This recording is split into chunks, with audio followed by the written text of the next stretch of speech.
প্ৰথমতে এই ভিডিঅ'টো চাই লওক, তাৰপিছতে আপোনালোকৰ মতামত কমেণ্টত জনাব যে ইয়াক কি শাস্তি দিয়া হয়। पाकिस्तान जिंदाबाद, भारत माता की।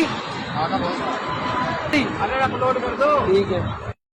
চুট মাৰণি চুদুৰ ভাই, তোক কৈছোঁ চা, কেলা লেংটা কৰি এনেকুৱা পিটিম ন।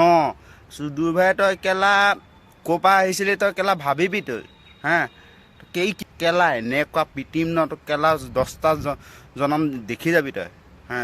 চুদুৰ ভাই মাকা ভোচৰা ক'বলৈ আহ, কেলা আহি দেখা দম আছে, কেলা কাটি চেও কৰি দিম কেলাটোক। আগতে দুটাৰে পাকিস্তান জিন্দাবাদ বুলি কৈ অৱস্থা কি হৈছিলে দেখিছিলি হে, সেইটো মনত নাই পৰা তহঁতৰ। চুদুৰ ভাইহঁত লাজ নাই তহঁতৰ, লাজ চম বোলা বস্তুটো নাই হে। লেংটা কৰি কৰি যেতিয়া পিটিম ন, তেতিয়া গম পাবি তই। তই ভাৰতক কি বুলি ভাবিছ?